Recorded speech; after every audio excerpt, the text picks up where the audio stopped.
Hello guys, and welcome to this video on the Glintstone Pebble Ash of War and how useful and effective the special attack is for PvP. You're going to see this in a moment against this host. This is a little bit different to my other PvP videos that I've been outputting, in the sense that I want to almost talk over it in terms of a guide about how you may make best use of this even if this isn't your build. So what's interesting is I am a strength and faith build, yet you're going to see here, there you go, that is a very effective attack. And you know, how can I do that? How can we make this work? And that is owing to the fact that Elden Ring is an extremely flexible game, and it's something that's made me actually a really huge fan of some of the choices Miyazaki and team have made. There's huge flexibility, and I'm going to show you the gear later so you understand what I'm doing. But yeah, I saw this, I wanted to try it out and test it and see how effective it was, even though I don't have the stats. And as you can see, it really is great. This upcoming, we've got a 3v1 invasion win just after we killed that absentee player, so I hope you guys enjoy that one. But yeah, it's a really interesting Ash of War that you buy from Rogier, the sorcerer, quite a well-known NPC already. You find him initially at Stormvale Castle, and then he settles down at the Round Table Hold. So yeah, he sells this for very cheap, 1500, and I just wanted to try it out, and you'll need to try it out on the thrust weapons. So I'm actually using Rogier's Rapier himself, the very artifact that you get from that NPC. So I leveled it up to quite a way. You're going to see it on the build screen actually, so I'll show you it then. And also I made some adaptations to it, which again I'll show you in a moment or two.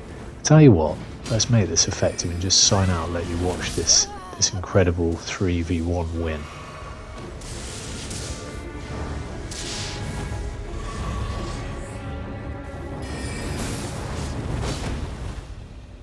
This is not the best place to duel this guy. Oh. Cliff's edge.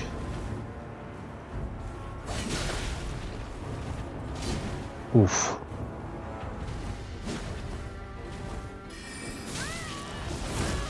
Come on. Yes. R1's for the win. 3v1 in the bag. Let's go.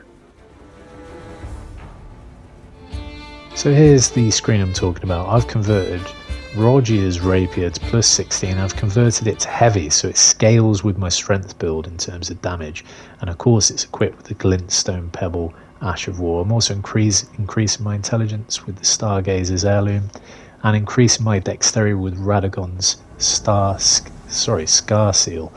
So all in all, it creates a very viable attempt at using this, even though I haven't got the stats at all.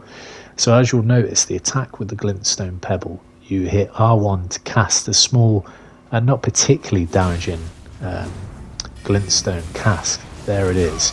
But it's the follow-up with R2 that really messes up players' lives. So that follow-up will just stagger them, and then there I didn't have enough stamina. But you'll hit R2 to sort of lurch forward. And what I found is a lot of players just can't counter it. Look, there you go. They just die. They just died to the pointy end of that thrusting weapon, and as I said, it has to be a thrusting weapon.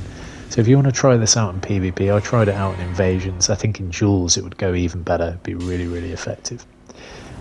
It's just one of those counter attacks that it's just really difficult for players to deal with. I think even with the shield there's the potential that you might stagger them. And what I also found is if I land so I do the L2 to cast the Glintstone, hold R2 to charge it forwards like that. But then also, if I didn't kill them, I'd follow up with some quick R1 stabs with the Rapier, which was great, because then they just couldn't get away. You're going to see that later on, I think. But yeah, ultimately I had a lot of fun with this. I think it's a very effective and sort of trollish way to play PvP, because it's just hard to deal with. I mean, I hope I don't come up against it. But yeah, there you go guys. The flexibility of Elden Ring allows you to try lots of different things despite them not being your build, and this is highly recommended for PvP. A lot of fun.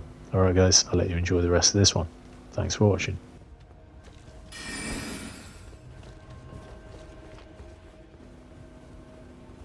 Seriously, So this one, guys, I've killed 2 of his cooperators already. A filled finger and a blue one. a hunter.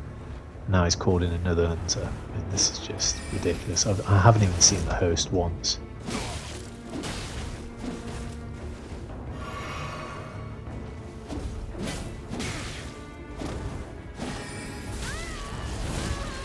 This guy's got a lot of health. A one shot somebody with that one attack there earlier. And he's not staggering, look. It's not staggering when I hit his shield.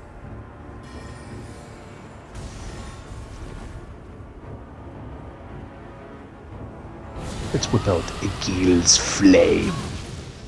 Oh, that's what it is, look. He blocked that entire attack with his shield. He must have leveled it, or he's got high poise or something.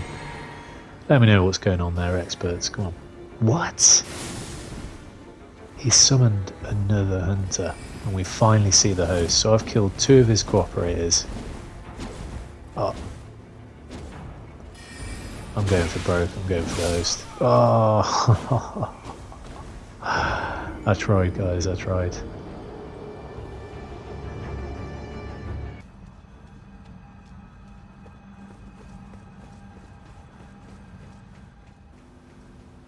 This smacks of trap. I reckon he's leading me into some sort of trap, but you know what? I'll take the bait. Okay, look. Something's afoot. Yeah, there we go.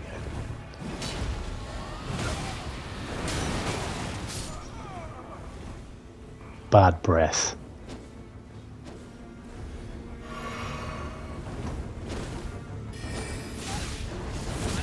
Ooh, you haven't got much health, have you?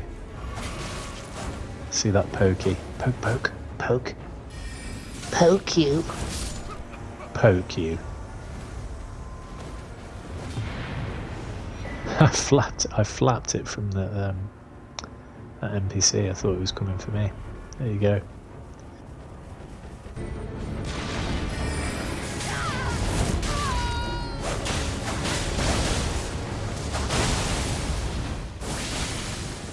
We have to do something about bleed. Bleed!